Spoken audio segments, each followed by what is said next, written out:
essence of due impartiality to continue. My Lords, I'd like to thank the Noble Lord McNally for this important discussion, and already it's raised very meaty topics. Yesterday, in the debate on Baroness Styles' opposition to foreign state ownership of the media, even those antagonistic to the politics of the Telegraph and the Spectator spoke passionately in support of media plurality. But while newspapers cover a wide range of political stances, in broadcasting there's a lot less viewpoint diversity, I'd say, and we must ensure that any regulation does not narrow choice further. I'm especially thinking of attitudes to 3-year-old GB News.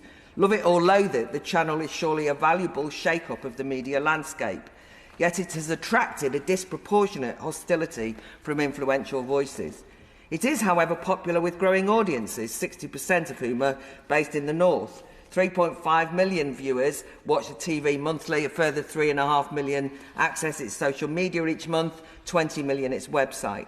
This month alone, GB News has more views than Sky News 48% of the time, and more than BBC News 29% of the time. So why are some so determined to scupper a popular channel?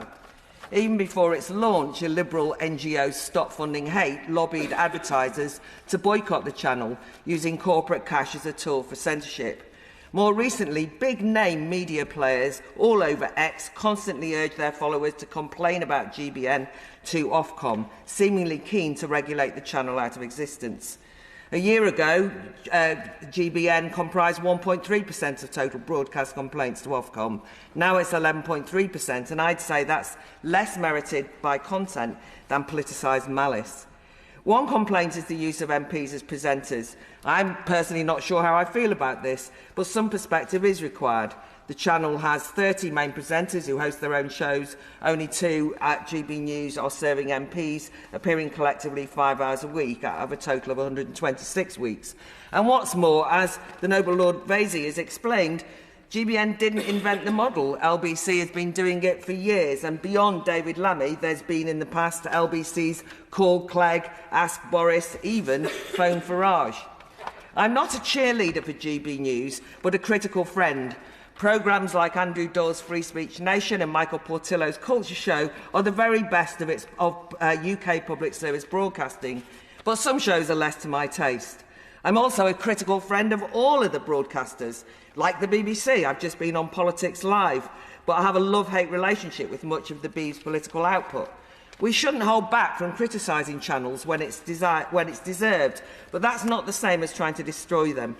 And I want a level regulatory playing field. Otherwise, double standards might distort the focus of regulation.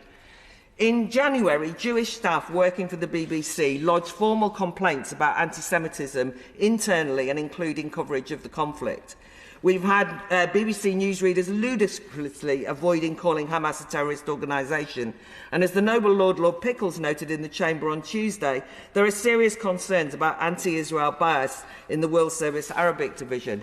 Never mind that one-man challenge to impartiality, Gary Lineker, who retweeted a bigoted demand that FIFA should ban the whole Israeli football team from international tournaments. No consequences. In contrast, former BBC senior broadcast journalist Kath Walters wrote in The Critic magazine recently about the way BBC managers demanded she delete a tweet criticising the term cis women within an hour of it being posted, followed by a lengthy disciplinary process in which her gender-critical views were treated as wrongthink. Ms Walters' article was prompted by recent instances where the BBC's lack of impartiality in relation to sex and gender has led to seriously misleading audiences. Recently, BBC viewers were informed that men can breastfeed. Spoiler, they can't. With a non-binary identifying expert alleging, unchallenged, that the hormone-induced discharge from a trans woman's nipples is better for babies than a mother's breast milk. What misogynistic claptrap. Where's BBC Verify and Ofcom when you need them? Sometimes, in the name of impartiality, facts are described as opinions due to institutionalised ideological partisanship. The BBC recently upheld a complaint against Radio 4's Justin Webb that ruled he broke impartiality rules when explaining a story with the factually accurate, true remark, trans women, in other words, male. Finally, there's the sins of omission. Why has the BBC been absent and silent in covering the scandal of safeguarding risks associated with puberty blockers for the young? Now the NHS England has banned these for teens, the BBC commissioned its LGBTQ+ correspondent to tell the story, not the science reporters to discuss the medical scandals. I'm glad to say GB News has been following this, covering this and leading on this for years. My Lord.